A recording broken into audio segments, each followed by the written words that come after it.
Hello, everyone. Good afternoon. I can see there is no one connected yet. So let's just wait a little bit more. Another sudden live for today.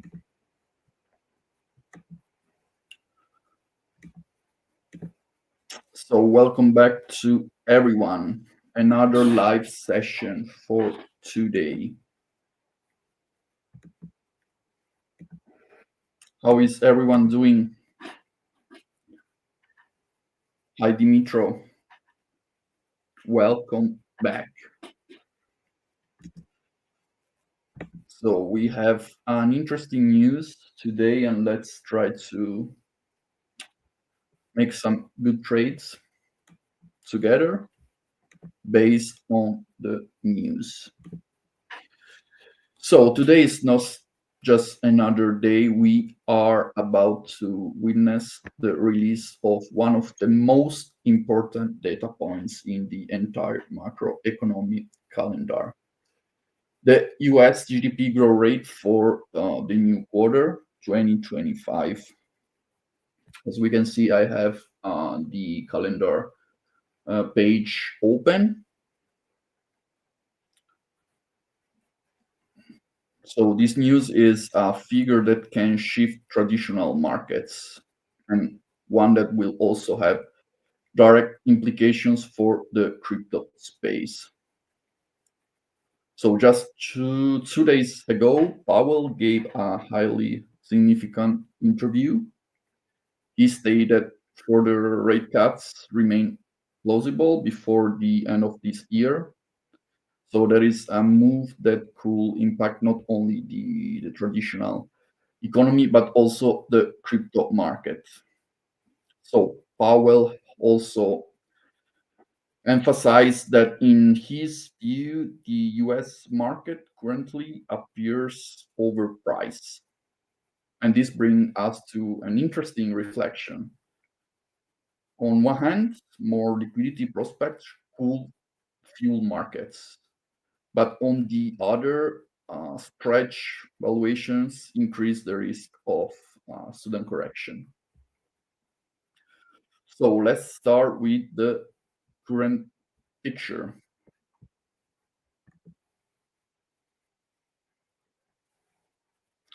Hello, Kata. Hello, Namahar Abdi. Welcome, everyone. So here we have the big impactful news for today, the US GDP. The last quarter figure came in 3.3 growth, signal of continued US economy resilience, as we can see on this interesting chart. So the forecast for today point is another plus 3.3.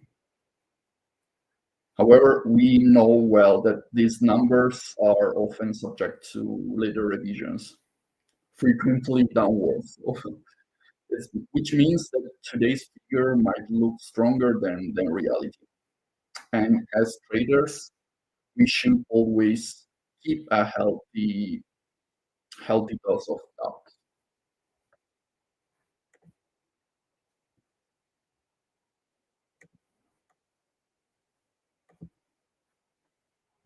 Another crucial point I want to show you guys is crucial point not to forget. In 2025, the US dollar has lost about 10% on Forex, as we can track it, is around like 10.5% dropping. So this move has provided an artificial boost to US exports and support for Wall Street and a positive effect on the GDP calculation themselves. So in other words, part of the growth we are seeing are not organic, are not organic, but rather the reflection of a weaker dollar and finalized dynamics. So this is key for understanding the next moves in the market. And the immediate reaction to the GDP figure will be sharp across sensitive forex pairs, US bond yields, and of course, equity index and crypto.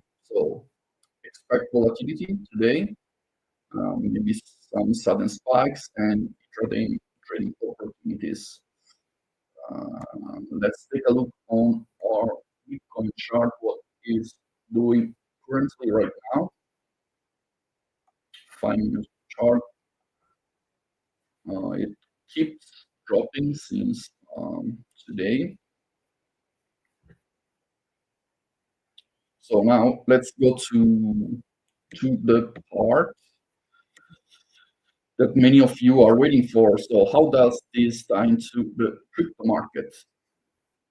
The link is stronger than it seems. So Bitcoin is both edge and risk on assets. So in recent quarters, Bitcoin has we had both as a safe haven as a risk on assets. So depending on the dominant narrative. So if the GDP comes in strong, markets may price in a more restrictive Fed.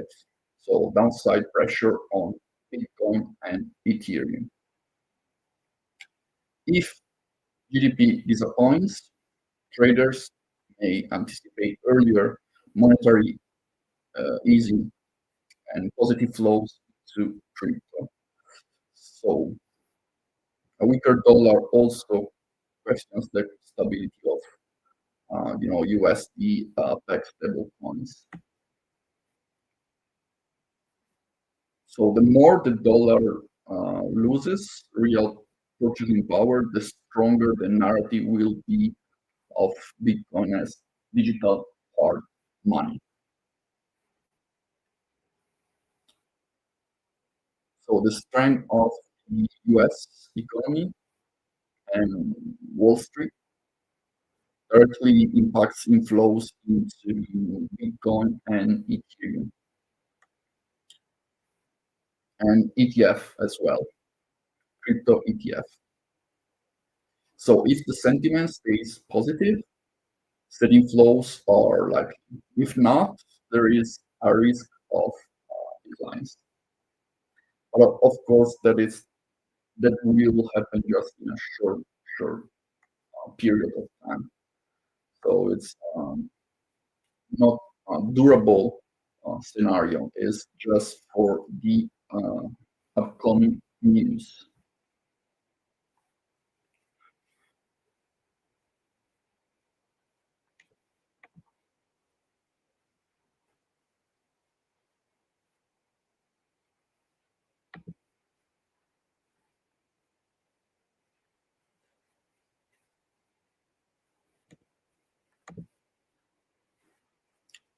So if we take a multi-year perspective, from a multi-year perspective, the US maintains an average growth rate between 2.5% and 3%.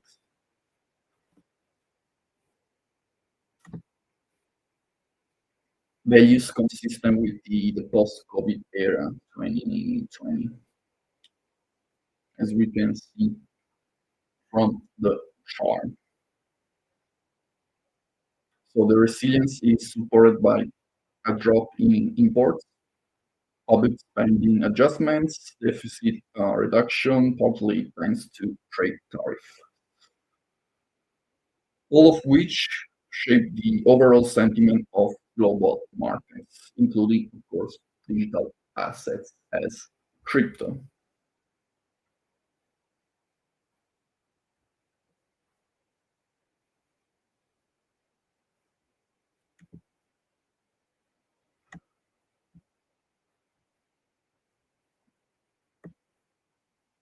Bitcoin is going up on the strong supports. As we can see, guys, is retracing up a little bit. And today we also have at 2:30 p.m. another important news about the unemployment rate, the jobless claims. So 70 minutes left from the jobless claims data and from the GDP growth rate.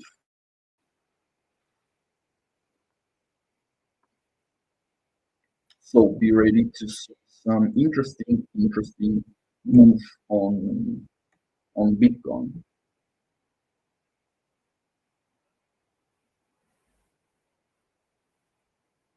It is approaching the moving average, and I draw some pivot points. So the first target, next station from the level the primary level, the P, was the S1 that, as you can see, it has reached it. But the sentiment is still negative. So the next target is the level S2. So I don't think this support will resist that much. Maybe after the news, we can see some like ping pong here and then a big spike upward if the data is good news. Order block, as you can see, shows us big amount of sellers.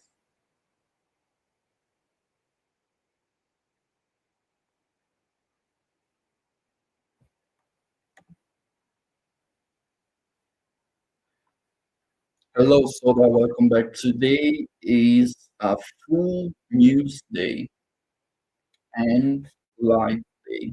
So after this, we're gonna have, as usual, our scalping session, me and Ben, using our fantastic tool, Quick Scan. But today is another important day if you are a day trader because there are some interesting news that are gonna be released soon. So we want to have some trading light together.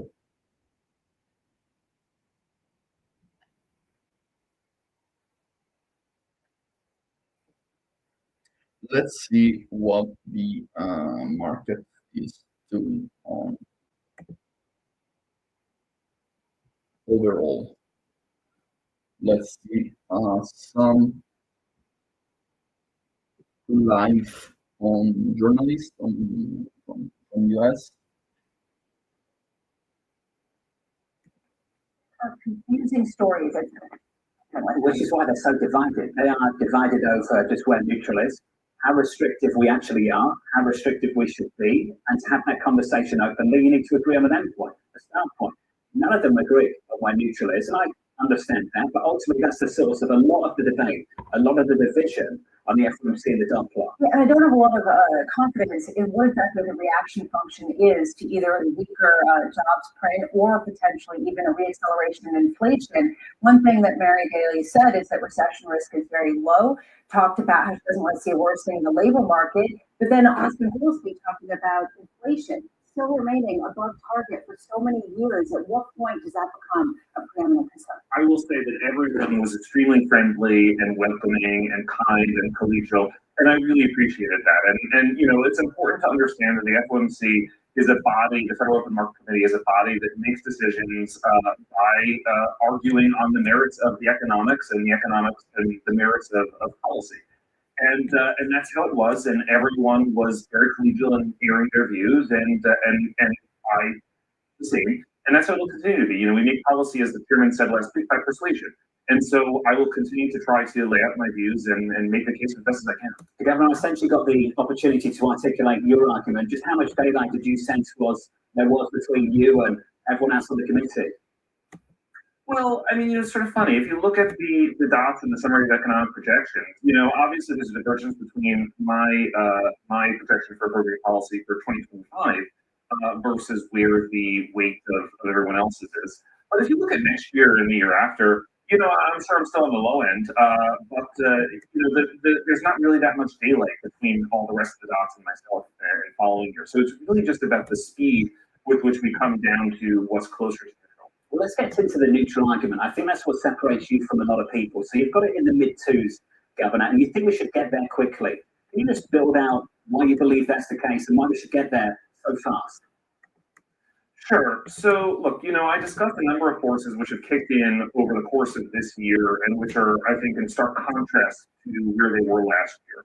So I've argued that neutral was higher in the past than it is now, and that neutral was higher for a variety of reasons, but I've highlighted recently fiscal policy, sort of driving up net national borrowing, decreasing net national savings, as well as immigration policy, driving what was the biggest positive population growth shock in my lifetime and has now turned into the biggest negative population growth shock in my lifetime in very rapid succession relative to how changes in population growth normally occur in the data.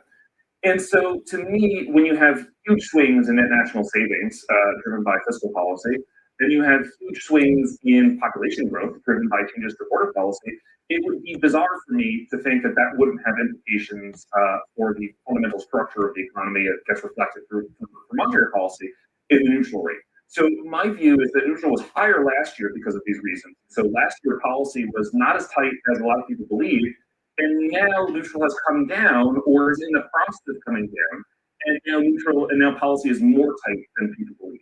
And this has happened recently. These policies didn't change, sort of overnight. They've been kicking in over the course of the year, and that means that policy is becoming tighter every day as these policies continue to kick in. And my view is not one of enormous economic pessimism.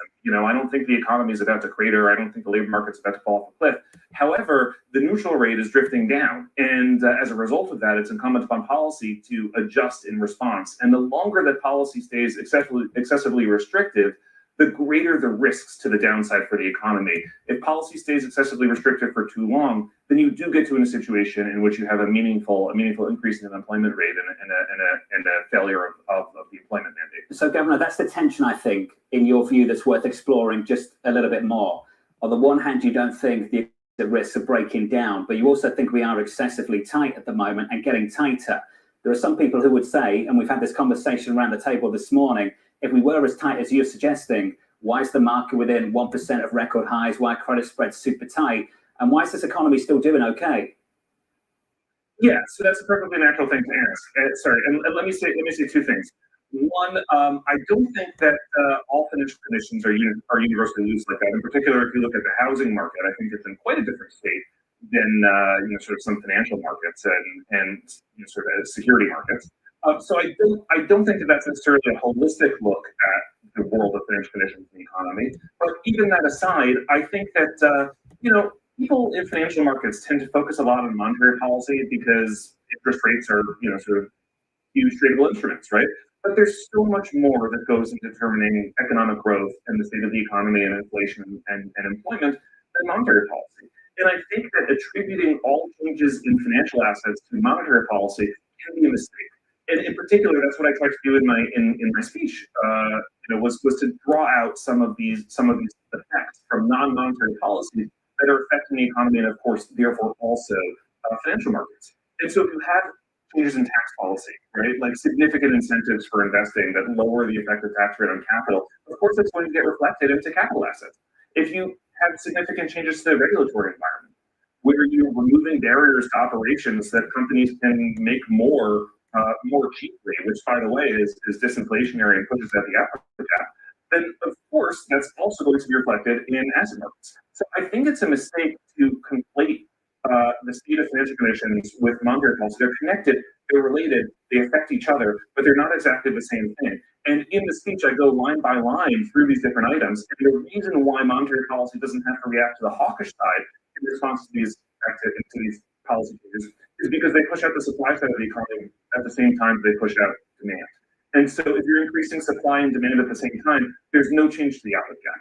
And of course, it's monetary policy job at the end of the day to be balancing the output gap, to be balancing aggregate supply and aggregate demand in the economy so it doesn't overheat or underheat. I think there are a lot of people, Governor Myron, who would agree with you that probably the neutral rate is quite a bit below where we are now. You said even the other Fed governors did seem to agree.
2% target for the Federal Reserve for 53 consecutive months for more than 4 years. If there is an upsurge in inflation, how long are you willing to look through that if you are cutting rates before you say, hold on a second, maybe we need to stop? Yeah, so I would want to understand why there was an upsurge in inflation, what was driving it, and then sort of think about whether that shock is likely to be persistent or whether the shock is likely to be transitory. And it's the nature of the shock. It's not just is inflation higher for a certain number of months, it's why is it higher or why is it lower? And how long are those shocks likely to persist? And if you have a situation in which inflation is much higher because there's, sort of, let's say a very significant expansion in national borrowing that drives up demand, that could be driven by fiscal, it could be driven by something else, that might be the type of thing that you would expect to be more persistent in my mind.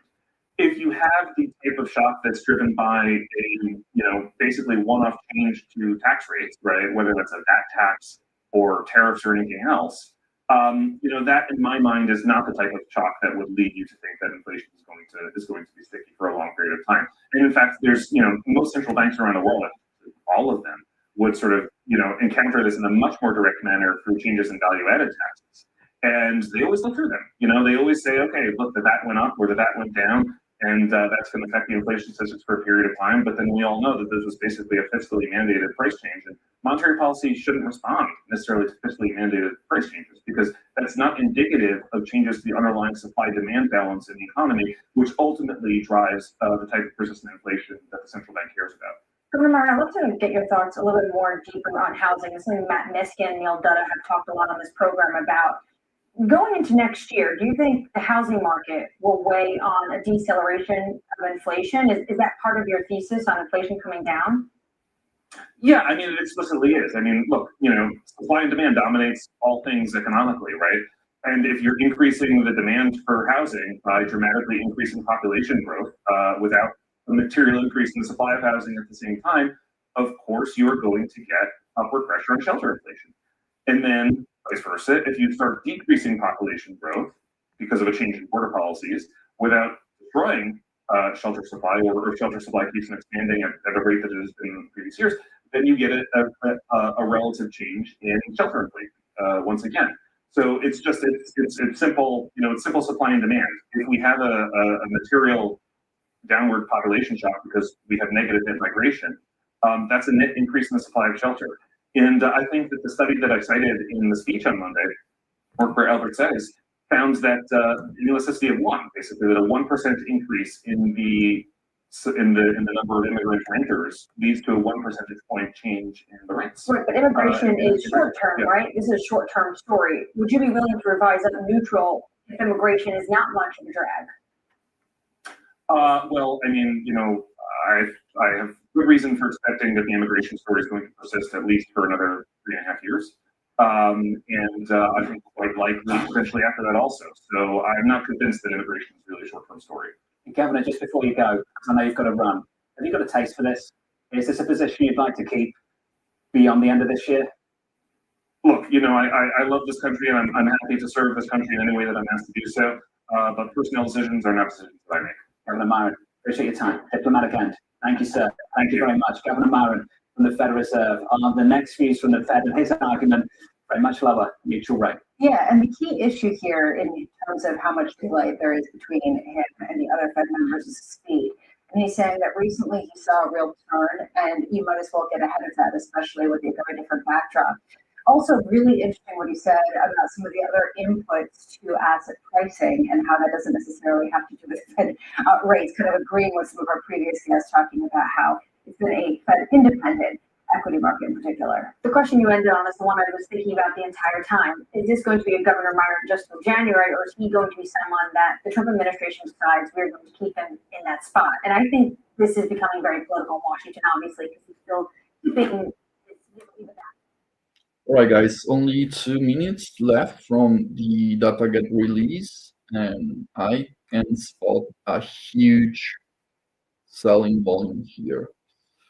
So maybe someone already knows some insider trading stuff that we don't know yet. Let's stay tuned because on around 2 minutes we could see some big move, some spike on Bitcoin. Let's see the reaction. You're not firing either, and the question is, which direction do you go and how fast do you get there?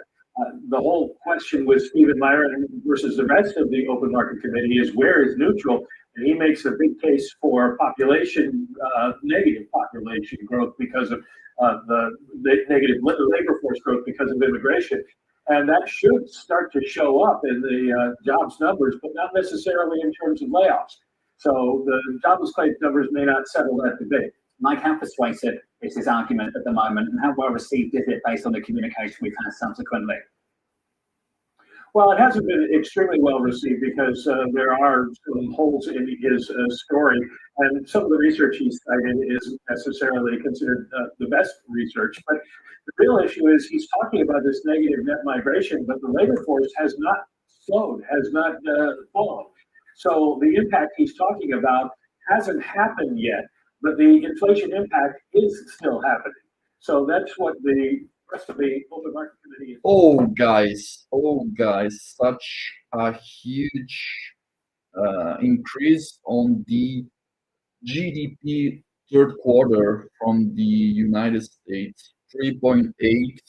Data just get released now, and as you can see, Bitcoin is pumping up. So it touched almost perfectly the pivot level I draw here, you see, and now it is pumping up. So we could assist soon at the price on Bitcoin moving again inside the top level and maybe trying to reach this volumetric absorption here and the primary point level again. So big numbers from the GDP, and let's have a look also on the initial jobless claim. So we have moved from 230K data, the forecast, to 218. So yeah, we are in a good macroeconomic situation in US. So the Fed maybe could be for the next month could be more restricted to cut some rates at the end of the year. So GDP strong, and initial jobless claim is going down.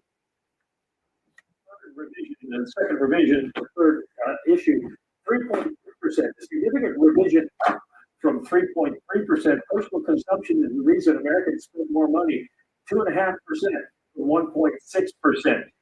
No real change in the GDP quarterly price index, is 2.1% for headline on the year over year, and 2.6% for core. Both of those a little bit higher, but that's not the number we're looking at. We'll look tomorrow for the latest monthly release. Mike McKee, thank you, sir. I just want to sit on one data point. There are many here, but let's pick out one. 218 on jobless claims.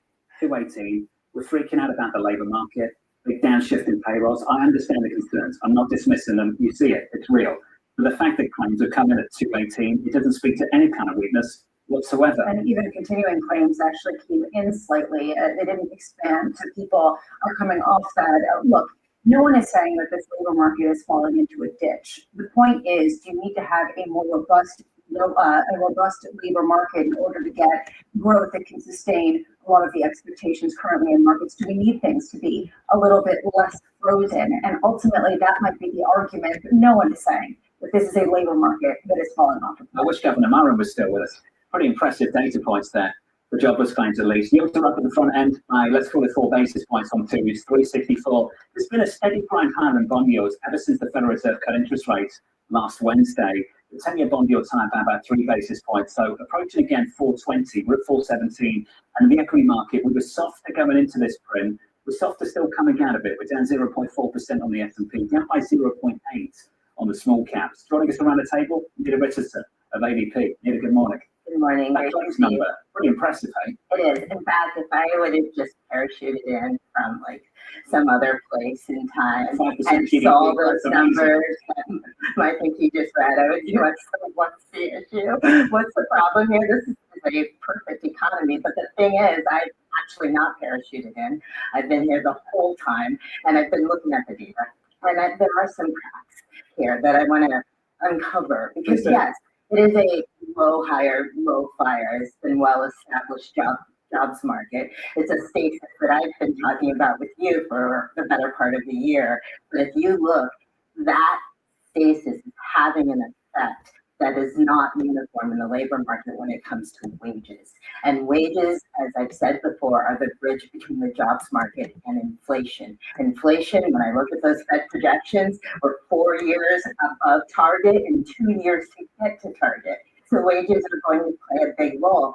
And what you're seeing is that for low wage earners, those are the ones who are keeping wages higher for longer. They are losing ground to high income workers. So even though we have this low hire labor market, wages are suffering for those who are most affected by inflation, low income earners. So this raises a question about what that means on a bigger scale, whether this tends to be a leading indicator of lower income workers are not seeing the pay raises that can keep up with inflation, whether that kind of leads a broader downshift, or if this just continues to emphasize the K-shaped economy where you have the high income earners benefiting from their wages, benefiting from the market, and benefiting from a world that seems to be increasingly catering to them. Exactly. So when you look at that GDP print, it was on the backs of the 2.5% consumer spending growth.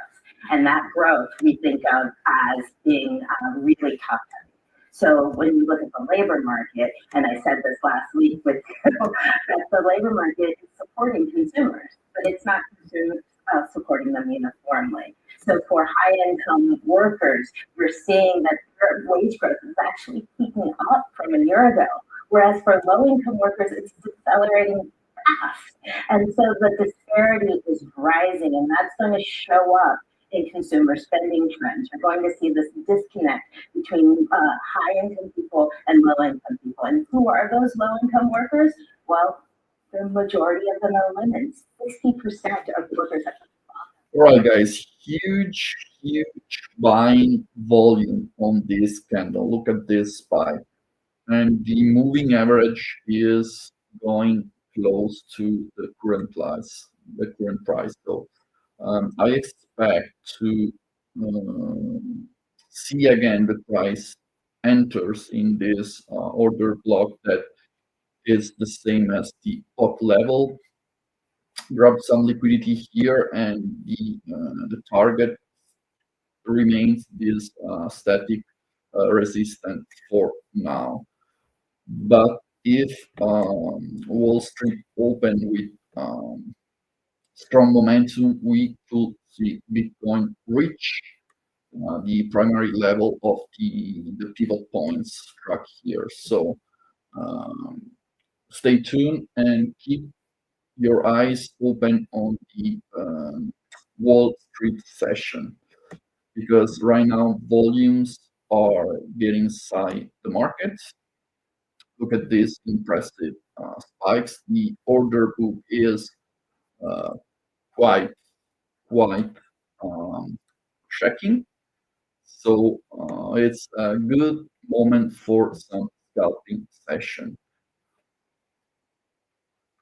Immigration policy, administration is not short term. He thinks it's going to continue for the remainder of 3.5 years. Well, let's hold there. There's a lot going on with demographics in the labor market. It's not just immigration policy. It's the fact that 10,000 Americans every day are turning 65 and older and leaving as well.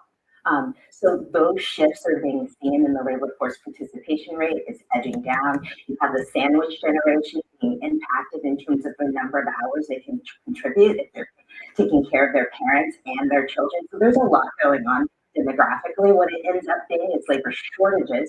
The shortages could tilt up wages in the sectors that are most needed to take care of an aging population. But what I read in that is inflation.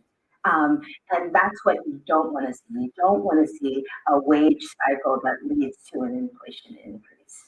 When it comes to the other part of the labor markets, of course, a lot of these grads coming to school unable to find jobs. How much is AI part of that story, even though there should be enough supply given what's happening in immigration and given this aging workforce? AI is having an effect on early career.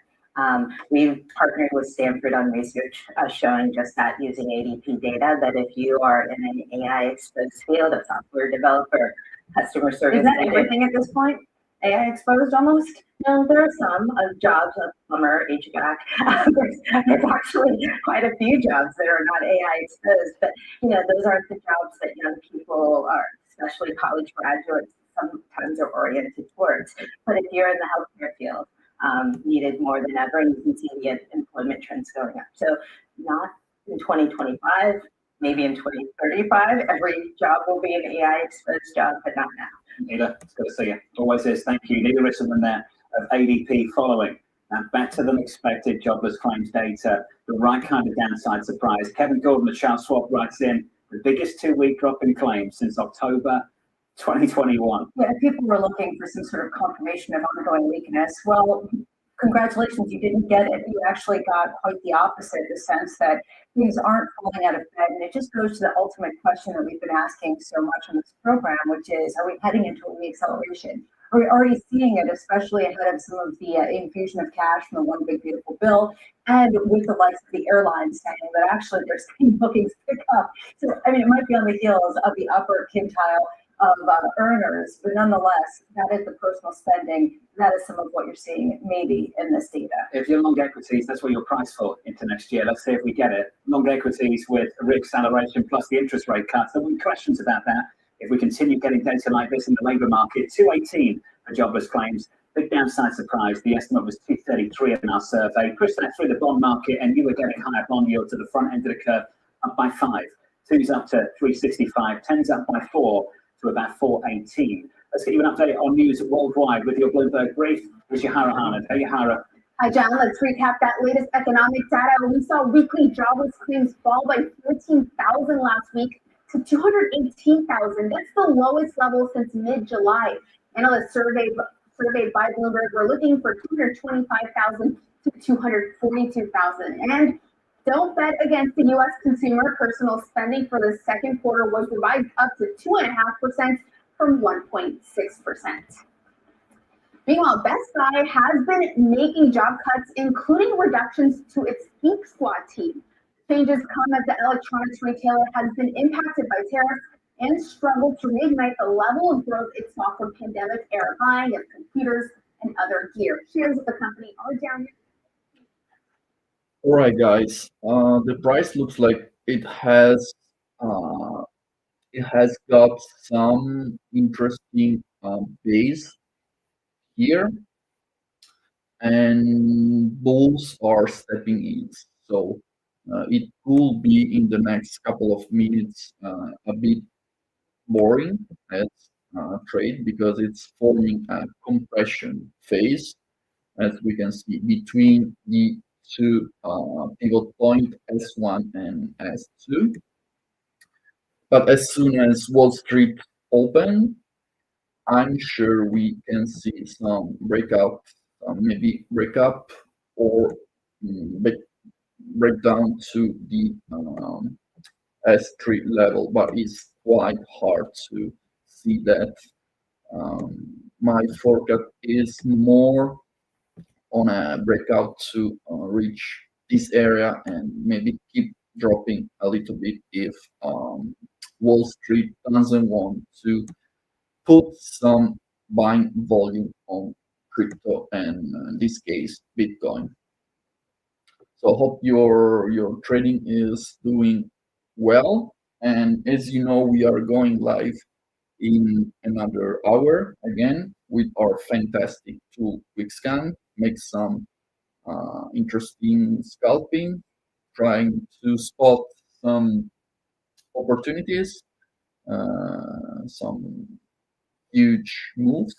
So thanks everyone for this live. US economy is still strong as we all see right now. The growth rate GDP it has been revised in the second quarter at 3.8% instead of 3.3, and also the jobless claim fall to 180K. So solid numbers from America. The economy is solid and strong. So risk assets like Bitcoin will see some moving up. We everyone we hope so.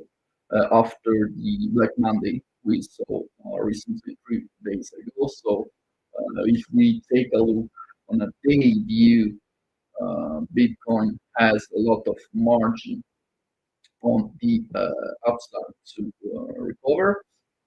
We are still in lateral phase. So see you in 1 hour again with N, and let's have some fun together. Thanks everyone for today and see you next.